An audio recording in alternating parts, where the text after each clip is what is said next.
All right, hello, wine-drinking people. We are back. It's still Thursday, the last day in March. And as I mentioned earlier this week, man, we've had a really slow week in the store. Just one supplier in the store yesterday? Are you kidding me? Jeez, it's the middle of March, the end of March? Anyways, yeah, I mean, I'm going to be drinking at home, and, we had some extracurricular drinking going on, but still, just one supplier in the store. Somewhat pathetic. But there's 460 small distributors in the state of Florida. This is one of the small guys, Global Wines. They specialize in Spanish wines. That's kind of ironic. Hey, we've got a Ribera del Duero tasting coming up next week. And actually, one of the wineries they brought me was one of the 5 founding members of the DO. The 5 members that founded the DO in 1982, so a very important winery.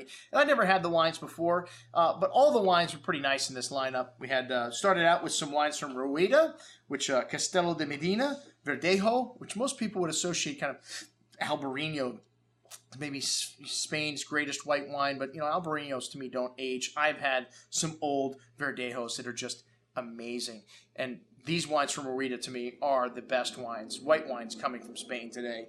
And this wine, lovely freshness, bright aromas, lemon citrus, wet stone-like minerality, and a touch of honey to the bouquet there as well. Nice ripe tree fruit on the tongue with peaches and pears, lemon citrus, and a healthy dose of acidity showing through, some minerality also at the end. A really nice little bottle of wine for $12.75.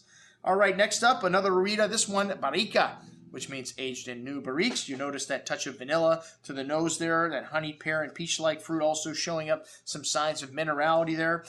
This wine sees 6 months in new French oak and noticeably richer on the palate because of that. One of the things that oak imparts is tannins to white wines. Most white wines are not aged on the skins, so the skins are what has tannins in them in the grape, so very light because of that in terms of the tannin and the richness. But you can get a little bit of tannin out of oak also, new oak, and this wine seemed to have a little bit of that quality on the tongue and on the finish, and also some nice minerality too. Definitely a step up from the Rueda that's not aged in oak barrique, and a step up in price too at $19.50.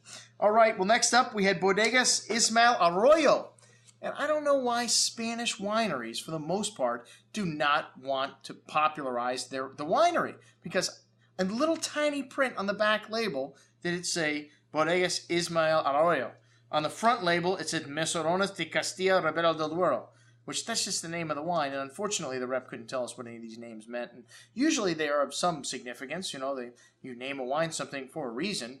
It's named after the bush that grows in that near the river in that area, or something as simple as that. But I don't like people that don't know the story behind their wines. And even though the wines were good, we like a little story to go with it, please. All right, one of the 5 founders of the DO back in 82, but this estate goes back 400 years, and wine production in this region goes back 2,000 years. So 100% Tempranillo-based wine, 6 months in American oak, and a nice amount of that dark plum and dark cherry fruit on the nose, a little hint of dried beef and dark spices here also. Nice forward and fruity wine with a good balance, soft tannin, short but pleasant finish, and some notes of that dark spice and dried beef showing up there at the end. All right, next up we had the Crianza. So that was like the Joven, which is the youngest wine from them. This is a kind of more polished bouquet of dark brown spices, sugar, coconut a little bit from the oak, and a nice bit of black cherry and wild strawberry jam-like fruits.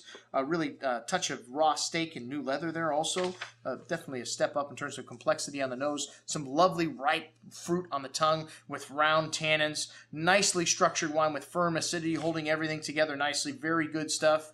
And then we had the Reserva, which the Reserva, 2 years in oak, I think by law here in Ribera del Duero. It's a little different laws than what are in Rioja. Each of the DOs have got their own, classification for what Reserva, Crianza, Joven. Even though a lot of people have abandoned these traditional, the ways they label wine in Rioja and Ribera, and just called them, the name of the wine, made them an iconic wine, or something like Vega Sicilia. Well, actually, they do label their wine Gran Reserva and Reserva Vega. But a lot of the new wave people are not going by those rules. This wine's 100% Tempranillo, and as I mentioned before, aged 24 months in American oak. Really shows it on the bouquet, that dill and that coconut showing through, with some espresso, dark cocoa, cherry and plum-like fruit. Sweet molasses on the nose here as well. A big and chewy wine on the palate with layers of spice and fresh earth nuance, dried meats. really complex and layered wine. Really excellent bottle of Ribera del Duero. Sorry they got to us so late, this Val Sotillo wine, or we could have included it in our Ribera tasting next week.